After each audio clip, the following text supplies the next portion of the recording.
खबर हमीरपुर से है, जहां सीएचसी के से एक चौंकाने वाली घटना सामने आई है, जहां अस्पताल की कमियों की कवरेज कर रहे एक पत्रकार को सीएचसी चिकित्सा प्रभारी अधिकारी रजत रंजन तिवारी ने कथित तौर पर धमकाया।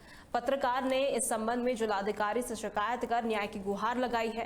पत्रकार का आरोप है कि जब वो अस्पताल में अव्यवस्थाओं का वीडियो बना रहे थे, तब चिकित्सा प्रभारी रजत रंजन तिवारी ने उन्हें रोक दिया और वीडियो डिलीट करने का दबाव बनाया। जब पत्रकार ने वीडियो हटाने से मना कर दिया तो तिवारी ने उन्हें देख लेने और फर्जी मुकदमे में फंसाने की धमकी दी। इसके बाद चिकित्सा प्रभारी ने खुद ही पत्रकार के खिलाफ थाने में तहरीर दी। पीड़ित पत्रकार ने बताया कि इस घटना के बाद कोतवाली पुलिस उन पर लगातार समझौते का दबाव बना रही है। पत्रकार ने जिलाधिकारी को पूरे मामले में अवगत कराते हुए कहा कि पुलिस उन्हें बेवजह थाने बुलाकर समझौता कराने के लिए मजबूर कर रही है। पत्रकार की शिकायत पर हमीरपुर के जिलाधिकारी ने मामले की जांच कर उचित कार्रवाई का आश्वासन भी दिया है। ये घटना स्वास्थ्य विभाग और मीडिया कर्मी के बीच तनाव का कारण बन गई है। आप जिलाधिकारी महोदय को जो आज ज्ञापन देने आए, मेरा नाम धर्मेंद्र कुमार है और मैं दैनिक सर्वेद भारत का क्राइम रिपोर्टर हूं। और मैं बताना चाहूँगा कि मैं मौदा समुदाय केंद्र में मैं खबर कवरेज करने गया था। वहाँ पे गया तो वहाँ पे मैंने वीडियो बनाया। तो मुझे वहाँ के एक मेडिकल जो जन औषधि मेडिकल है, उन्होंने मना किया कि तुम वीडियो क्यों बना रहे हो। तब मेरा काम वीडियो बनाने का, मैं बना रहा हूँ। तो उन्होंने तुरंत रजत रंजन तिवारी जी का जो वहाँ के चिकित्सक प्रभारी हैं, उन्हें फ़ोन किया और उन्होंने कहा कि यहाँ पे कोई वीडियो बना रहा है, आप आइए। वो तुरंत उन्होंने कर्मचारी भेजे तो मुझे वहाँ से ऑफिस ले गए। ऑफिस जब वहाँ से मुझे ले गए तो वहाँ पे ऑफिस में मुझे बैठाया गया, पूछा गया कि तुम वीडियो क्यों बना रहे थे। उनका साहब, ये बाहर की दवाइयाँ लिखी जाती हैं और एक लड़की का ऑडियो वायरल हुआ है, ये मैंने वीडियो बनाया था, जो ये बाहर की दवाइयाँ ले रहे हैं लोग। तो कहने लगे वीडियो जो है तो डिलीट कर दो, वरना तुम्हें इतना मारेंगे और कहोगे तो थाने में झूठा मुकदमा लगवाएंगे। जा करके थाने में उन्होंने FIR मेरे नाम पे दी थी, एप्लीकेशन दी थी।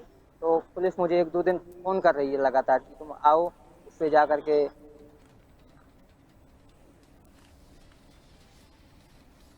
सीधा रुक कर लेते हैं सुनील सोनी की ओर, जो हमारे साथ जुड़ चुके हैं। सुनील, देखिए, जब पत्रकार अस्पताल की कमियों को उजागर करने के लिए अस्पताल पहुंचे तो चिकित्सा अधिकारी को उनकी जिम्मेदारी बनती है कि वो जो कमी है अस्पताल में उन्हें सुधारे, उन्हें आश्वासन दे।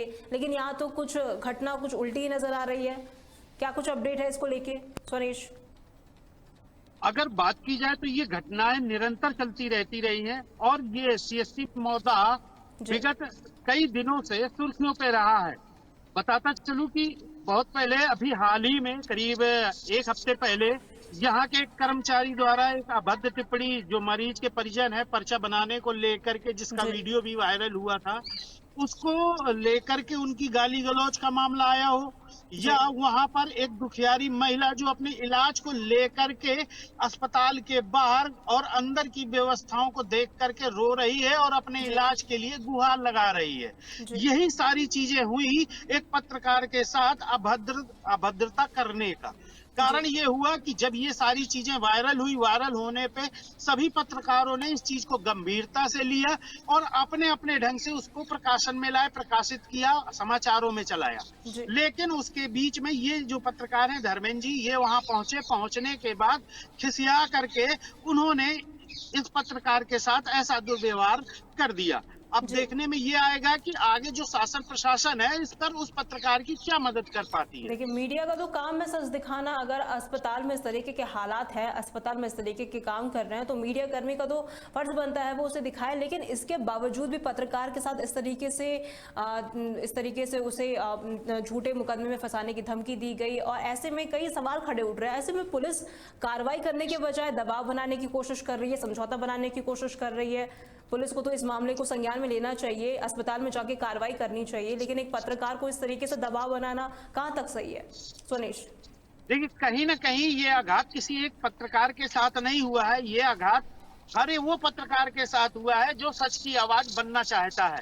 आपको बताता चलूं कि अगर ऐसी आवाज हो तो चौथे स्तंभ का दम ही टूट जाएगा। भाई, आज किसी के साथ हुआ है, कई के साथ होगा, लेकिन जिस प्रकार से ये घटनाएं निरंतर सुनने में आ रही हैं और ऐसी घटनाएं अगर हो रही हैं तो कहीं ना कहीं चौथे स्तंभ पर जो प्रशासनिक अधिकारी हैं, चाहे वो जिस विभाग से हो, वो कहीं ना कहीं अपना छत्रराज चाहते हैं। वो चाहते हैं कि मैं भी एक राजा की तरह पूरे तरह से नियंत्रित करूं, चाहे वो इलाज व्यवस्थाओं को लेकर के हो या अन्य व्यवस्थाओं को लेकर के हो।